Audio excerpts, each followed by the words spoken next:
AITA for leaving my husband on our daughter's birthday? My name is Leanna, and I'm 28. My husband, Melvin, is 31. We live in a small flat just outside Reading, England, with our daughter, Braylon, who's turning 3 next month. I met Melvin when I was 21. He worked at a cafe near the bus stop I passed every evening after my university classes. He had that quiet sort of charm that made people trust him straight away. He remembered my order after the second visit. One evening, he wrote "Have a good night" on the side of the cup and smiled. That was all it took. 6 months later, I was sitting on the edge of the bathtub holding a positive test. My hands were shaking so hard I almost dropped it. When he came home and I told him, he just stood there, jaw tight, eyes blank. After a long silence, he said, "Okay, we'll make it work." I wanted to believe him. I needed to believe him. Our families rushed us into marriage before the baby came. I didn't fight it. I was terrified of being alone. The ceremony was small. Community hall, cheap flowers, me in a borrowed dress that barely fit over my stomach. Everyone kept saying, "You're doing the right thing. Love will grow with time." But love didn't grow. It twisted. It bent under weight neither of us understood. When Braylon was born, everything blurred. I barely slept. I cried constantly. I'd ask him to help, to hold her, to rock her when I couldn't keep my eyes open. But he'd freeze up like I was asking him to do brain surgery. He'd hand her back after 2 minutes, shoulders stiff, muttering that she wouldn't stop crying anyway. I'd take her, exhausted, aching, and something inside me would snap a little more each time. When she was 6 months old, we drove north to visit his parents. I packed everything: bottles, wipes, snacks, her favorite toy, while he sat on the sofa playing games. Halfway through the trip, I told him I was tired of doing everything alone. He turned the radio up and said, "You're overreacting." That night, I locked myself in the bathroom and cried into a towel so no one could hear. Months passed. We argued about small things: who forgot the bin, who left dishes in the sink, who was too tired to talk. But it was never really about those things. It was about everything we weren't saying. He'd come home from work, drop his bag, and switch on the TV. I'd feed Braylon, clean up, bathe her, put her to bed. By the time I sat down, he'd already fallen asleep on the couch. Sometimes I'd look at him and think, is this really it? Is this all my 20s will be? One evening, after another long day, he came in, shoes still on, and muttered that dinner smelled burnt. "It's not burnt," I said, stirring the pan. "It smells like it," he said. "Then make it yourself next time," I snapped. He looked at me like I just cursed at him. "You know what? You've been in a mood for weeks. I've been tired for years, Melvin." The words came out louder than I meant. Braylon started crying from her room. He sighed dramatically and walked off, muttering something about me being impossible. I followed him. "Don't you dare walk away when I'm talking to you." "I'm not doing this, Leanna. You never do anything. That's the problem." We shouted over each other until I realized my throat hurt. I went into Braylon's room, picked her up, and held her until she fell asleep again. My hands were still shaking. The next day, we didn't speak. The silence stretched for 2, then 3. When we finally did, it was about milk and laundry, nothing else. That was how it always went: fire, ashes, silence. One Sunday morning, my mom called. She could hear something in my voice. "You don't sound happy, love," she said. I swallowed hard. "I'm fine, Mom. You don't have to lie to me." I changed the subject because I didn't know what to tell her. That I felt like I was slowly disappearing, that I hated who I'd become. A few weeks later, we argued again. This time it was about money. The electricity bill had doubled. I asked if he could transfer his half. He said he already had. He hadn't. When I showed him the statement, he rolled his eyes. "You're obsessed with keeping score." "Because I have to, Melvin. You forget everything. Maybe if you stopped nagging for 1 minute, I'd remember." I slammed the drawer shut. "You mean if I stopped acting like your mother?" He turned sharply. "Don't start." "Oh, I'll start. You come home, eat, scroll on your phone, and expect me to do everything. You barely look at your daughter. You barely look at me. Because every time I do, you look like you hate me. Maybe I do right now." The words shot out before I could stop them. His jaw clenched. "You know what? I'm going out." "Of course you are. That's what you do best. Leave." He slammed the door so hard a picture frame fell off the wall. Braylon woke up crying again. I stood there, shaking, hating him and myself at the same time. That became our pattern. Silence, explosion, silence. I started taking evening walks just to breathe. I'd push Braylon in her stroller along the canal and watch other couples talking, laughing, holding hands. Melvin never came. He said he was tired. Once, when I got back, he was sitting in the dark living room scrolling through his phone. I asked why the lights were off. He said, "Didn't feel like it." "Are you even going to ask how the walk was?" He didn't look up. "Do I need to?" That broke something in me. "You know what, Melvin? You make me feel invisible." He looked up then, eyes cold. "Maybe you like playing the victim." I froze. "Excuse me." "You heard me. Everything is always my fault with you. Because you never take responsibility." He stood, raising his voice now. And you think shouting makes you right? I think silence makes you guilty. I yelled back. For the first time, I didn't back down. We screamed at each other until the neighbors knocked on the wall. I ended it by grabbing my keys and walking out, tears blurring everything. I sat in the car for half an hour, just breathing. The next morning, he acted like nothing had happened. He asked if I wanted tea. No, Melvin, I want a husband who actually cares. He sighed. Can we stop doing this? Doing what? Pretending. I'm tired, Leanna. So am I. But the difference is I still try. He didn't answer, just stared past me like he was somewhere else entirely. That night, when Braylon was asleep, I packed a small bag. Nothing big, just things she'd need if we went to my mom's for a few days. I didn't know if I'd actually go, but folding her clothes made something clear. I couldn't keep living like this. Last week we were planning her birthday. I mentioned inviting my mom, and he said, "It's not about you, Leanna. You always make it about you." I blinked. What's that supposed to mean? He didn't answer. He just stared at the TV. Melvin, what does that mean? He finally said, "Forget it." No, say it. He turned sharply. It means you always need attention. Every time we do something for Braylon, somehow it turns into your drama. My chest tightened. That's not fair. He shrugged. Maybe not, but it's true. I could feel my pulse in my ears. You're unbelievable. Yeah? Look in the mirror. Something inside me snapped. You know what? I'm done begging for your love. You don't even see me anymore. You just coexist beside me like a stranger. He stood up, face red. Maybe if you weren't so miserable all the time, I'd want to be around you. I laughed bitterly through the tears. You broke me and then blamed me for bleeding. He didn't say another word. He just walked to the bedroom and shut the door. Saturday morning. The sky outside was heavy and gray, and Braylon had been fussy since dawn. I'd been up since 5, making her breakfast, folding laundry, trying to keep her entertained while Melvin slept through the noise. By 9, I couldn't take it anymore. I walked into the bedroom and said, "Can you please get up and help me? She's been crying for an hour." He groaned, turned over, and muttered, "Just give her a cartoon or something." That sentence, "just give her a cartoon," was the spark. I said, sharper than I meant to, "You could try being her dad instead of her flatmate." He sat up fast. "Excuse me." "You heard me," I said, voice shaking already. "I do everything, Melvin. You come home, eat, scroll on your phone, and act like you don't live here. I'm exhausted." He stood now, pulling on a t-shirt. "You always make everything sound like it's my fault. I work all week. What exactly do you do all day besides complain?" That hit me like a slap. I laughed, but it came out cracked. "What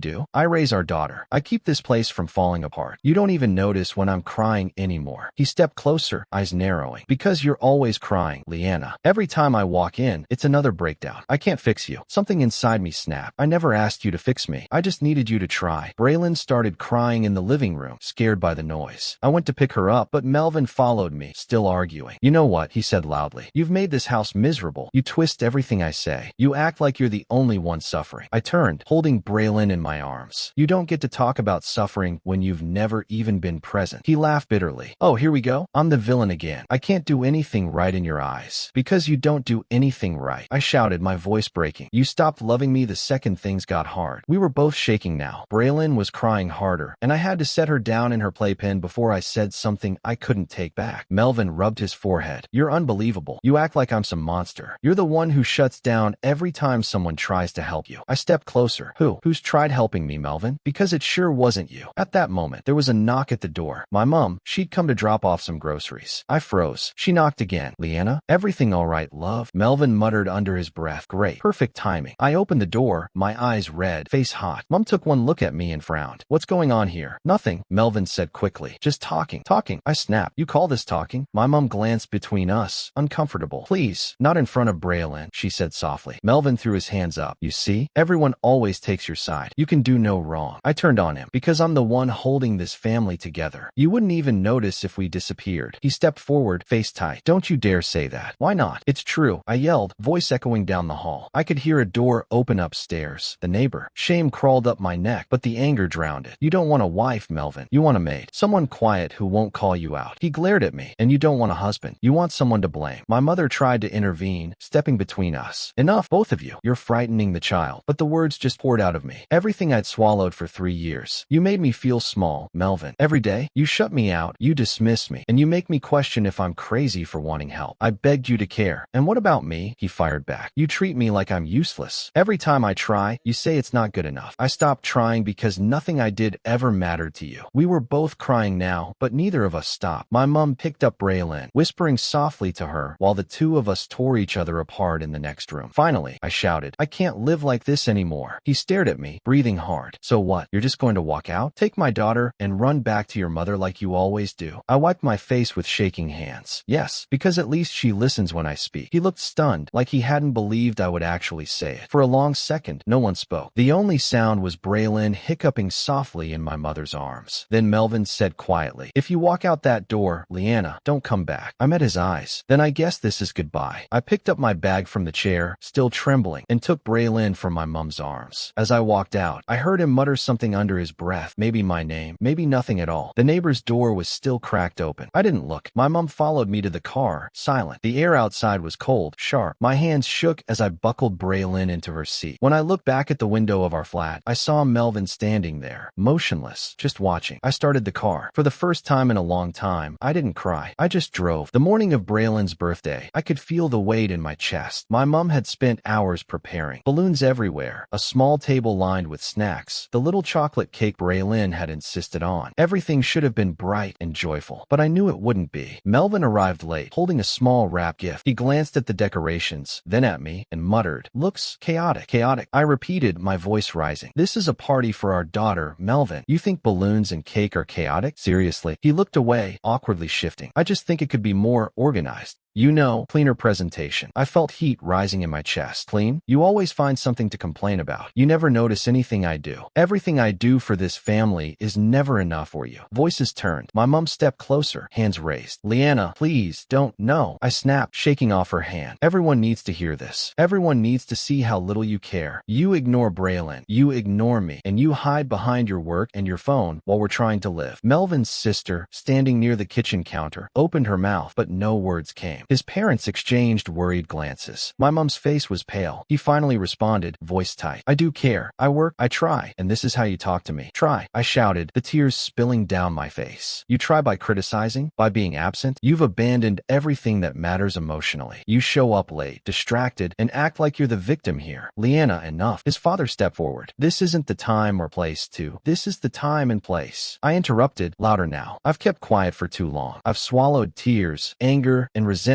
because I wanted a family to feel safe. But there's nothing safe here. You don't listen. You don't notice.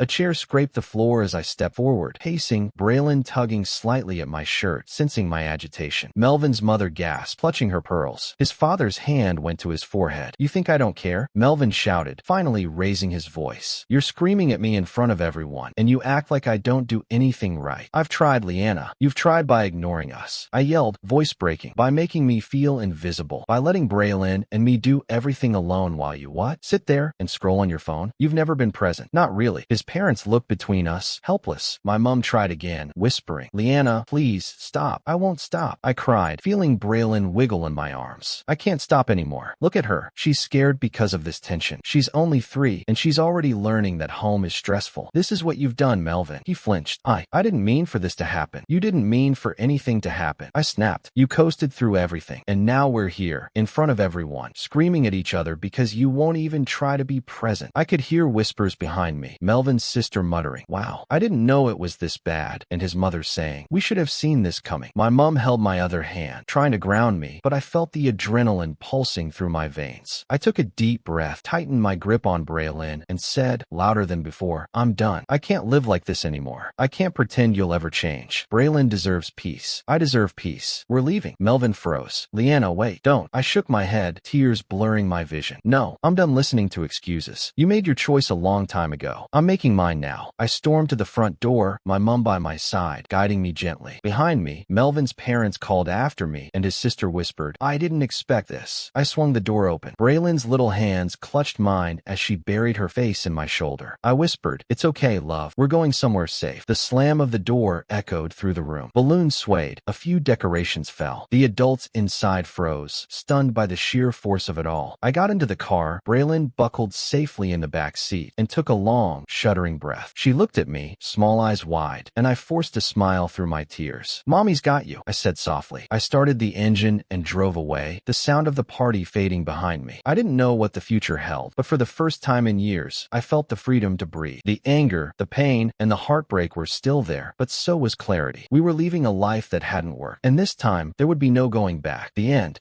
Leanna, you're not AITA. Honestly, you weren't being dramatic for wanting help and attention in a partnership. You were asking for the bare minimum: presence, effort, care. Melvin repeatedly shut down, ignored your needs, and treated your emotional labor like optional extra credit. Walking away wasn't an overreaction. It was a necessary boundary. You're prioritizing yourself and Braylon, and sometimes the healthiest choice is leaving a situation that's been quietly eroding your well-being for years. The joke in all this, expecting someone to automatically get it without actually showing up. You weren't asking for perfection, just participation, and when that didn't exist, you finally stopped waiting. Not AITA. Before we jump into the next story, don't forget to like and subscribe, and let us know your favorite part in the comments. And in next, you won't believe what happens. Stay tuned, because this story takes a wild turn you absolutely did not see coming. AITA for refusing to spend Christmas with my sister after 12 years of conflict. After 12 years of silence, my sister called me out of the blue. 12 years of anger, accusations, and cold nights. I wasn't sure I wanted to face her, but when we finally sat down, everything we'd buried came crashing out. Screams, tears, years of blame. And in the middle of it all, we finally started to understand each other. My name is Celia, and I'm 30. I have a younger sister, Bryn, who's 27, and an older brother, Philip, who's 33. When I was 14, our father passed away unexpectedly. Philip was 17, and Bryn was 11. The loss hit all of us differently, but I always felt a quiet responsibility to stay composed for both of them. I watched Bryn cry herself to sleep every night, unable to soothe her entirely, while Philip tried to disappear into himself, silent and unreadable. I felt like the one holding the fragile pieces of our family together, even as I was falling apart inside. 2 years later, our mother married a man named Kaysen. He was gentle and kind, someone I could tell cared deeply for her. He wasn't the father I'd lost, but I respected that he brought some stability back into our lives. But stability didn't mean peace. Bryn, however, immediately gravitated toward Kaysen. She started calling him Dad and refused to visit our father's grave. Philip and I didn't share that connection. We felt it was strange to replace the man we loved, and we quietly distanced ourselves. I remember one night, standing by her bedroom door, listening to her whisper, "Good night, Dad," and feeling a sharp stab of betrayal. I wanted to scream, but I stayed silent, clenching my fists. Bryn noticed the distance. She accused us of being cold and resentful, words that cut sharper than I expected. "You never loved him, Celia. You just miss Dad and hate that he exists," she shouted one evening, throwing herself across the sofa in a dramatic spasm of anger. I froze, trying to breathe past the sudden rush of rage and shame. "You think I hate him?" "No, Bryn. I hate the lies you tell yourself." I snapped back, my voice shaking and loud, echoing through the living room. Arguments started happening regularly. Our mother often sided with Bryn, insisting we should accept her feelings and not make her choose between us and Kaysen. I couldn't understand it. I screamed at her once, words spilling out before I could stop them. "You never see what she's doing to us. You think love means pretending everything's fine while your daughter manipulates everyone around her." My mother's face went pale, and Kaysen tried to step in gently, but I waved him off. "Don't touch me, Kaysen. This isn't about you." The tension escalated when Bryn's younger half-brother, Sean, was born. She seemed to expect that Philip and I would automatically embrace him as well, but we found it hard to connect. I remember holding Sean once, and she hissed, "Stop. He's mine to hold." I was furious. "He's not yours. He's a baby. You're just making him part of your ridiculous game." I yelled, and she screamed right back. Philip tried to intervene, but he just looked exhausted, shaking his head. By the time I turned 18, the distance between us was unmanageable. Philip and I moved out, and I left my hometown entirely. We didn't speak to Bryn for years. The silence wasn't intentional at first. It was protection, but eventually, it became permanent. And yet, every memory of that home, every memory of her accusing me of hating her or Kaysen stayed burned into my mind. This year, our mother called. Christmas was approaching, and she wanted us all to be together. Philip and I both felt uneasy. We had made separate plans with our father's side of the family, a tradition that grounded us in something familiar. But the idea of facing Bryn again, of hearing her accusations, made my stomach knot in a way that hadn't loosened in over a decade. A few days later, Kaysen called called me. His voice was tight, almost trembling. Celia, I know it's been years, but can you just think about coming home for Christmas? Bryn really wants to see you. I took a deep breath, looking out the window at the falling snow. I could feel the familiar knot of anxiety and unresolved resentment. I spoke calmly but firmly. Kason, it's not you I have a problem with. It's her. I can't explain it better than that. It's been 12 years. I don't see a reason to restart now. He hesitated, then whispered, I hope things could be different. Please. I'm sorry, I said. I can't. Philip agreed completely. We had a shared understanding that some gaps couldn't be bridged, at least not without a level of honesty that Bryn might not be ready for. The holiday arrived, and I found myself at our father's family home, away from Bryn and Kason, surrounded by faces that understood me without explanation. But even in their comfort, I couldn't stop thinking about her. I imagined her shouting at me through the phone, or worse, across a dinner table somewhere in that house I had once called my own. Weeks before Christmas, a minor argument with my mother had already left me shaking with anger. She had texted, trying to guilt me. Celia, you're tearing the family apart. Bryn is heartbroken. Why can't you just try? I replied, letting the frustration pour out in one furious WhatsApp message. Heartbroken? She's 12 years old in her head and manipulates everyone around her. I'm protecting myself. I'm not responsible for her choices. I cried later, curled in my bed, exhausted from the emotional roller coaster. It was a bright summer afternoon when my phone buzzed. I froze, seeing Bryn's name flash across the screen. My chest tightened before I even opened it. Hey, Celia, can we talk? I feel like maybe I've been wrong about everything. Can we meet? I stared at it for what felt like forever. Part of me wanted to delete it immediately to protect myself from whatever storm was coming. But another part, the part that remembered her as the little girl I once loved fiercely, hesitated. Curiosity gnawed at me. I called Philip. His face appeared on the screen, brow furrowed. You're really thinking about this? He asked, a mix of concern and skepticism in his voice. I don't know, I admitted. Maybe. I need to see where she's coming from. Philip sighed, pinching the bridge of his nose. Just be careful. You know how easily she escalates things. Don't let it turn into the old fights again. I promised him I would try. We agreed to meet at a quiet cafe, somewhere neutral, far from the house that carried a decade of tension. When I arrived, Bryn was already there, wringing her hands, her posture tense, like she was bracing for a storm. She looked older than I remembered, but the same stubborn fire burned behind her eyes. I know I hurt you, she began, voice small but earnest. I was young and stubborn. I wanted Kason to be my dad, and I didn't think about how that made you feel. I miss having a sister. I let out a deep breath. My hands were tight around my coffee cup. I missed having a sister too, I said slowly. But 12 years is a long time. You can't just undo that with one apology. Her eyes filled with tears. I know. I wanted to try. For a while, we sat in silence, the hum of the cafe around us. I wanted to believe her, but the memories of the yelling, the cold nights, the endless accusations all rushed back. The anger I had suppressed for years bubbled up. You think one sorry fixes all the times you accused me of hating you? Of hating Dad? I finally snapped, my voice louder than I intended. Heads turned. Bryn flinched, and I could see the panic flash in her eyes. I didn't, she started, but I cut her off. No, don't. You made your choices. You decided I was the enemy when I was just trying to survive the chaos you caused. Her face flushed, and suddenly she shouted back. I was a kid. You were cold and judgmental. Celia, you acted like you owned the truth. I slammed my hand on the table, making the cups rattle. Cold. I protected myself while you toyed with everyone's hearts. I kept my head above water while you drowned in your own self-righteousness.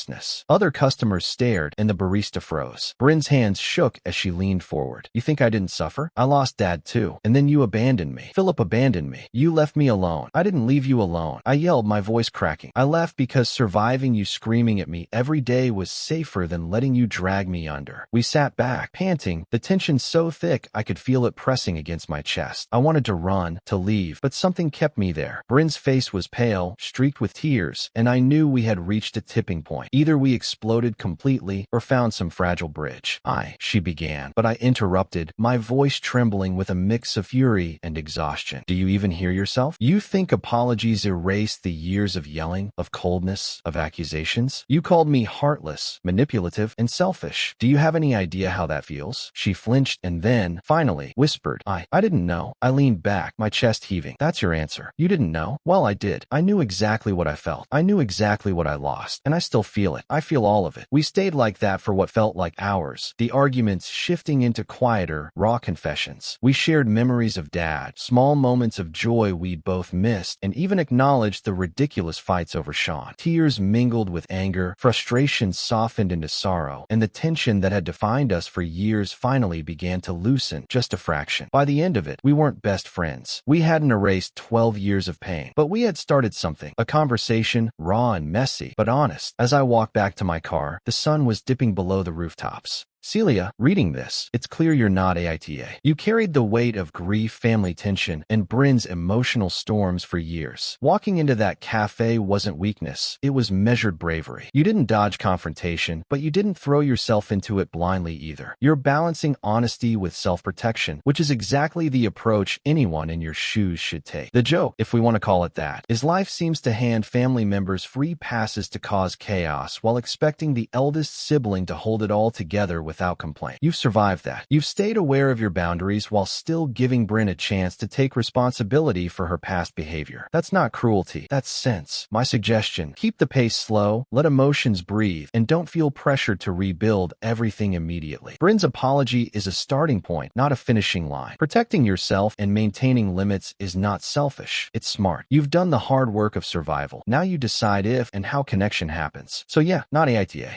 AITA for screaming at my brother's girlfriend after weeks of disrespect. She moved in temporarily, polite at first, but then my things started disappearing. Clothes, makeup, even my favorite cardigan, all gone, used, and returned like it was nothing. I tried to stay calm, tried to ask nicely, but every boundary I set, every plea I made, was ignored. My own brother and mom sided with her, while I felt invisible in my own home. Until one night, I snapped, and I left. I had to. My house wasn't mine anymore. My name is Amber, and I'm 24. I live at home with my mother, Elena, and my older brother, Brody, who's 27. Brody's girlfriend, Otto, recently started staying with us temporarily after her apartment lease ended. At first, I didn't mind. She was polite, helped with dishes, and always thanked my mom for dinner. But after the first week, small things began to bother me. My hairbrush would go missing, my face creams would have fingerprints in them, and a few of my shirts disappeared for days before showing up back in my closet, wrinkled and smelling like perfume I didn't own. The first time I confronted her, I kept my voice calm. "Hey Otto," I said, "can you please ask before borrowing my things? I don't mind sharing sometimes, but I just like to know." She laughed, brushing it off. "Oh, sorry. I thought you wouldn't care. We're all basically family here." I smiled weakly, but something about her tone stuck with me. "Still," I said softly, "just ask next time, okay?" She agreed, but the very next morning, she walked out of her room wearing my beige cardigan, the same one I had laid out the night before to wear to work. I said nothing, mostly because Brody was standing beside her, grinning like everything was perfect. By the weekend, I found one of my white tops tossed on the laundry chair, stained with makeup near the collar. I just stood there staring at it for a moment, that quiet, burning anger building in my chest. When Otto came into the kitchen later, I held up the top. "You wore this, didn't you?" I asked. Her eyes darted away. "Yeah, I didn't think you'd mind." "It's ruined," I said. She shrugged. "It's just a shirt." Something in me snapped. "It's not just a shirt, Otto. You've been taking my clothes and makeup for weeks without asking. You keep crossing boundaries, and I'm done pretending it's okay." Her smile faded. "Wow," she said coldly. "I didn't know you were this uptight. You could have just said no nicely." "I did," I said, raising my voice. "You just didn't listen." She glared, then stormed out, muttering something under her breath. That evening, Brody came into my room. His face was tense. "You embarrassed Otto," he said. "She's crying. She said you yelled at her over some shirt." I stared at him. "She's been disrespecting my stuff for weeks. You know that." He crossed his arms. "She's a guest. You could try being nicer." "A guest doesn't ruin people's clothes and then play the victim," I said sharply. We argued for 10 minutes before he slammed the door and walked off. Later, Mom called me downstairs. Otto was sitting on the couch beside Brody, looking small and teary. Mom sighed. "Amber, can't you just let it go? Otto's going through a lot right now. Show some compassion." I stared at her, stunned. So her being stressed means she can disrespect me in my own home? "Amber," Mom said quietly, "we're a family. Don't make this harder." I felt something break in me. I looked at Otto, who wouldn't even meet my eyes, and said, "Fine, I'll keep my door locked from now on. That should solve it." No one said anything as I walked upstairs. But from that night on, the house didn't feel like home anymore. Every time I passed Otto in the hallway, she looked smug. Brody barely spoke to me, and Mom pretended everything was fine. A week later, things escalated further. I came home one evening to find Otto rifling through my desk drawers. "What are you doing?" I demanded, my voice sharper than I intended. She jumped, feigning innocence. "Oh, I was just looking for a pen. You never have anything useful." I snapped. "You are going through my things without permission. How is that okay?" Brody appeared behind her, arms crossed. "Amber, calm down. You're overreacting." "Overreacting? She's stealing from me," I yelled. "She's treating my home like a free-for-all, and you just sit there like it's normal." "She's family now," Brody said, his voice rising. "You need to understand that. She's not family. She's a guest who thinks my belongings are hers." I shot back. My chest felt like it would burst. "Every time I set a boundary, you all gang up on me. You insult me, dismiss me, and make me feel invisible." Otto smirked. "Maybe if you weren't so uptight, we wouldn't have this problem." I took a step forward, pointing at her. "Uptight? You're a thief in my house, Otto. You treat me like a doormat and then call me uptight." Brody's face went red. "That's enough, Amber." "No, it's not enough," I yelled, tears of frustration burning in my eyes. "I've kept quiet. I've been polite. I've let you disrespect me for weeks, and now I'm done." Mom appeared in the doorway, looking exhausted. "Amber, please don't." "No, Mom. You've done nothing to stop this," I snapped. "Every time she crosses the line, you make excuses. Every time Brody supports her over me, you act like it's fine." "I'm not fine." Otto rolled her eyes. "You're pathetic. You really think screaming changes anything?" "Pathetic? You're in my home, taking my things, insulting me, and now you call me pathetic?" I yelled, stepping closer. "I don't care if you cry. I don't care if Brody cries. I'm done being the villain in my own house." Brody shoved me lightly. "You're going too far." I shoved back, my voice shaking. "I'm going exactly where I should have gone weeks ago. You've crossed every line, and now I'm standing up." Mom's voice shook. "Amber, stop yelling. Everyone, stop. I will stop when my house stops being a place where I'm constantly attacked." I shouted, my throat raw. "You've all treated me like I'm invisible, and I'm done pretending that's okay. I'm done." That night, I packed clothes, toiletries, a few books, and framed photos that reminded me who I was outside of this house. Mom tried to stop me, tears streaming. "Amber, please, don't leave like this." "I can't stay here, Mom. You've made it impossible," I said, my voice breaking. I left before Brody or Otto could say anything more. I rented a small room near work, quiet and mine. For the first time in weeks, I slept without tension knotting my shoulders. A week later, Brody texted me. "Amber, I shouldn't have let things get this far. Otto moved out. We broke up. I'm sorry." I stared at the message for a long time before replying. "I hope you're okay." He didn't respond. I didn't plan to move out. It just happened. After the tension had been simmering for weeks, every visit to my childhood home felt like walking into a battlefield. I started avoiding it altogether, working extra hours, taking long walks at night just to delay facing the chaos inside. But no matter how late I came home, the house always felt wrong. Even the smell of dinner somehow reminded me of the arguments, the disrespect, the constant feeling of being unseen. One night, I returned home later than usual. The streetlights cast long shadows through the front window. I unlocked the door and stepped inside, my heart tightening as I passed the living room. That's when I noticed my makeup drawer, my precious collection, half empty again. Otto was sitting on the couch, scrolling on her phone, her legs stretched across mine. She looked up, a sweet, innocent smile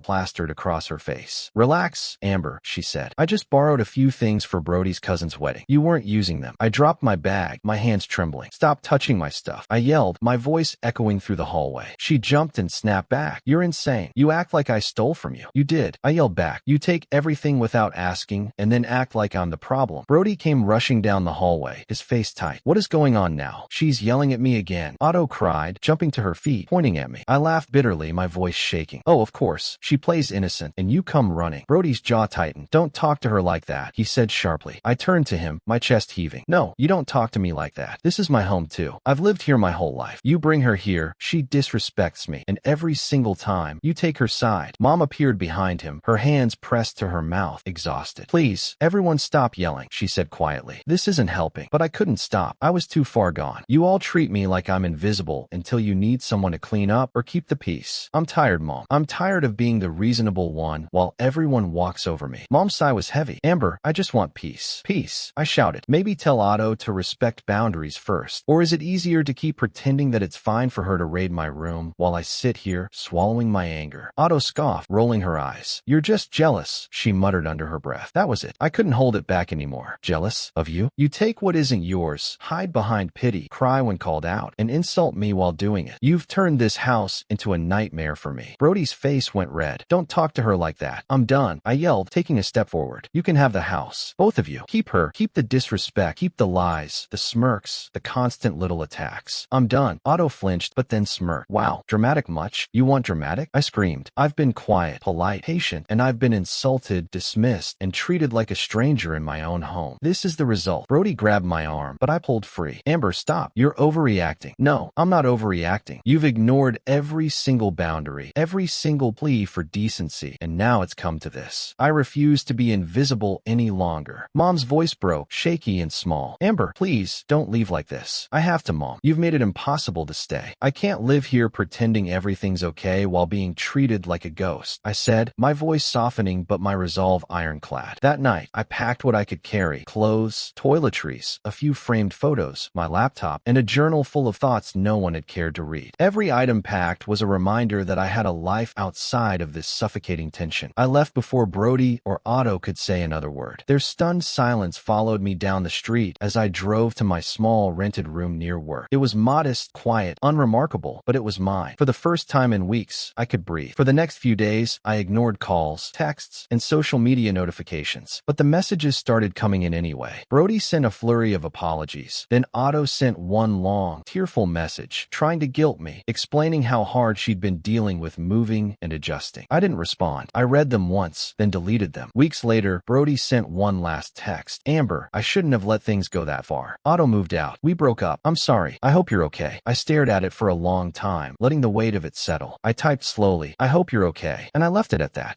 Amber, you're not AITA. What you did wasn't overreacting, it was overdue. You spent weeks trying to stay calm, polite, and reasonable while Otto treated your room like a thrift store. You asked nicely, you gave chances, and everyone else decided your patience meant you'd never actually push back. When you finally did, they called it drama, because the truth makes people uncomfortable when they've been benefiting from your silence. Let's be honest, Otto knew exactly what she was doing. They were basically family. Line was code for, I can do what I want. Brody acted like a referee who only ever blew the whistle when you defended yourself. And your mom, instead of setting boundaries, went for the let's keep the peace route, which, let's face it, really means let's keep Amber quiet. The whole setup was a circus, and you were the only one not pretending the tent wasn't on fire. The real joke? They thought your kindness was permanent. But even the most patient person eventually runs out of calm when every boundary becomes a punchline. You weren't just protecting your stuff, you were protecting your dignity. You didn't yell because you love chaos. You yelled because you were tired of being ignored. Leaving wasn't running away, it was reclaiming your oxygen. You did what nobody else had the courage to do. Say enough. And you didn't do it to punish anyone. You did it to finally feel peace. That's not selfish, that's survival. So no, Amber, you are not AITA. Before we jump into the next story, don't forget to like and subscribe, and let us know your favorite part in the comments.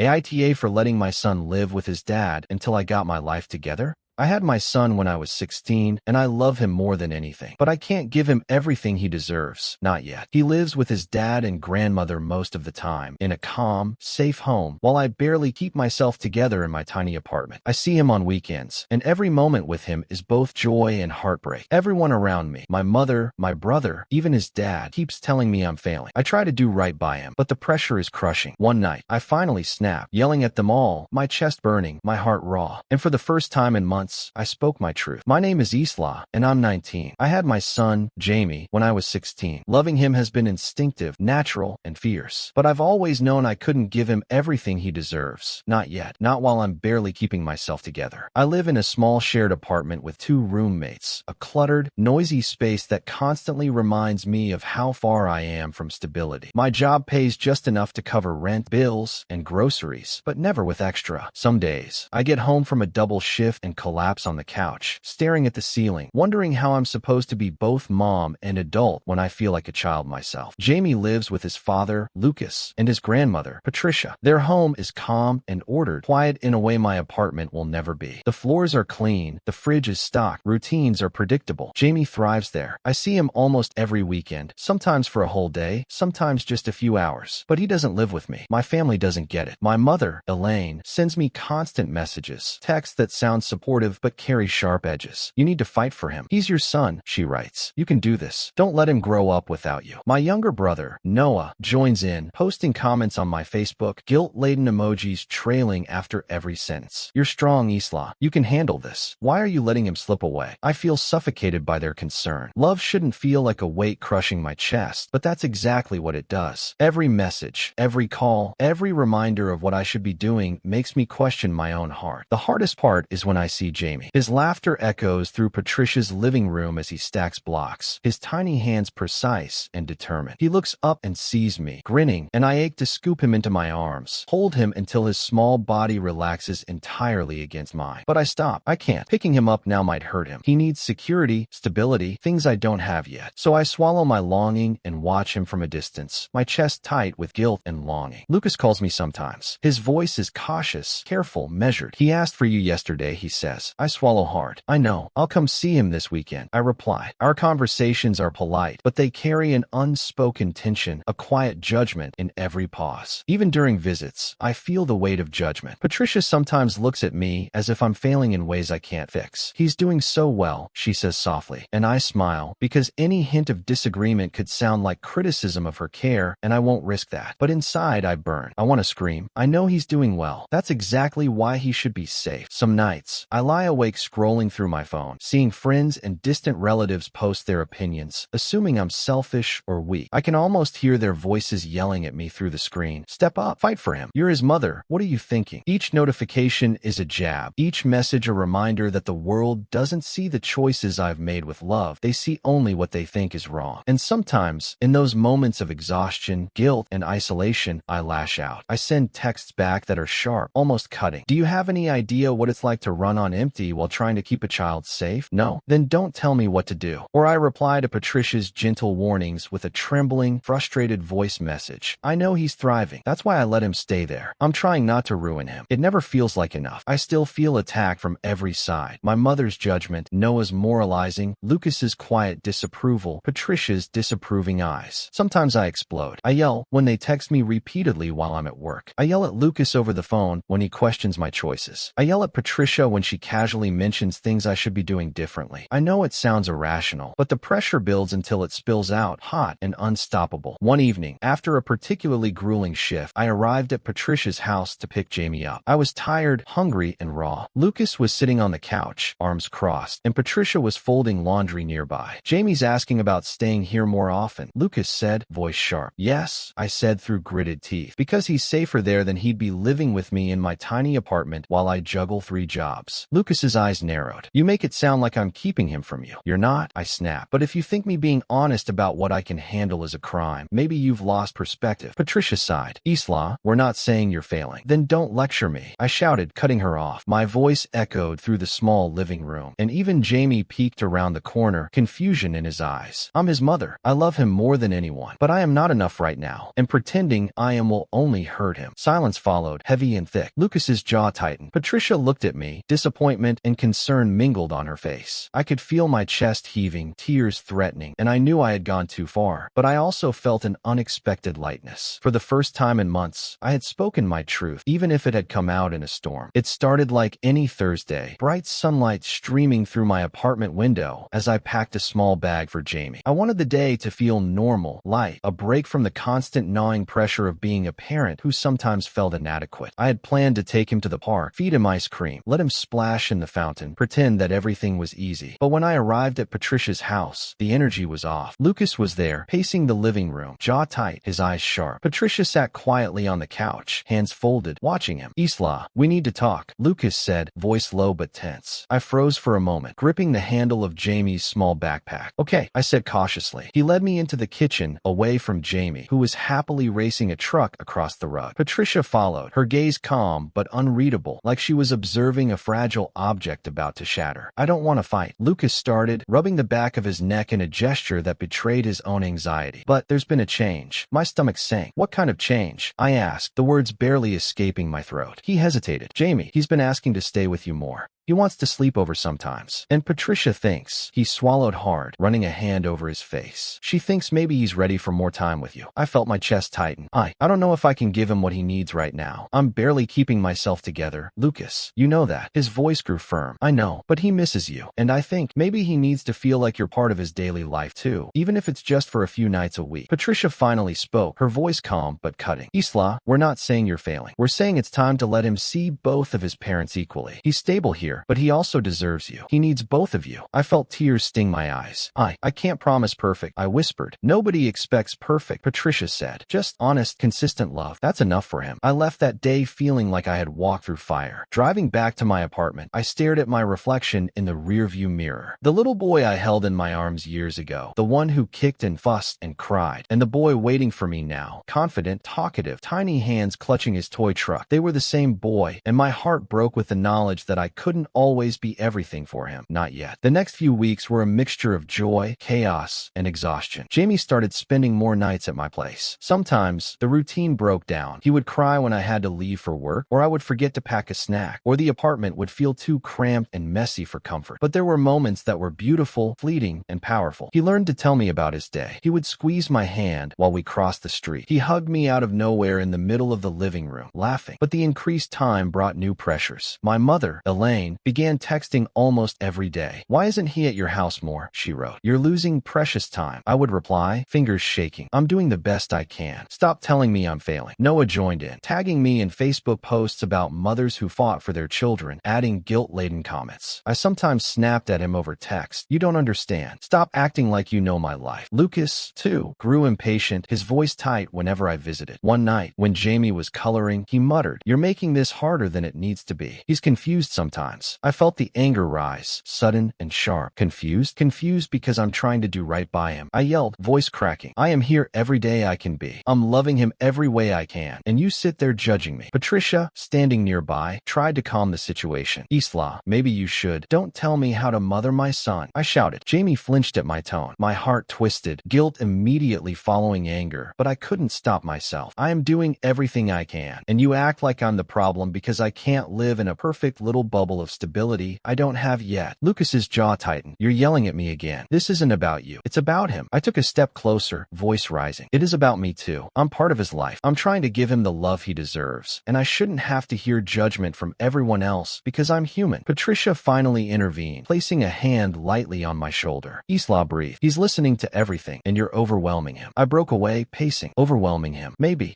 I am. But do you think he wouldn't feel it if I left because I couldn't survive this constant pressure? Do you think he wouldn't know if I broke under your expectations? Lucas said nothing, his silence louder than words. Patricia's lips pressed together, eyes flicking to Jamie, who looked between us with wide, uncertain eyes. Later, walking home that night with Jamie, his small hand gripping mine tightly, he said softly, "Mom, I'm glad you're here with me tonight." I held back tears, voice thick. "I'm glad too, Jamie. I promise I'll try to always be here, even when things are hard." The end. Laura, you're not AITA. Honestly, you did what anyone with limits and a bit of self-respect would do. You tried to keep the peace, gave people chances to be decent, and when they kept crossing the line, you finally said enough. That's not overreacting. That's self-defense. The truth is, people get way too comfortable with your patience. They mistake calm for weakness, silence for agreement. You didn't explode because you wanted drama. You did it because they left you no other option. After so many quiet warnings, the loud one was bound to come. What stands out here isn't anger. It's how much you actually cared. You wanted everyone to get along. You tried to fix things, and when that didn't work, you chose yourself. That's not selfish. It's the most grounded thing anyone can do. So yeah, not AITA. You didn't burn bridges. You stopped letting people treat you like a walkway. Thanks for watching. Don't forget to like and subscribe. Got a story to share? Drop it in the comments, and let us know which one was your favorite.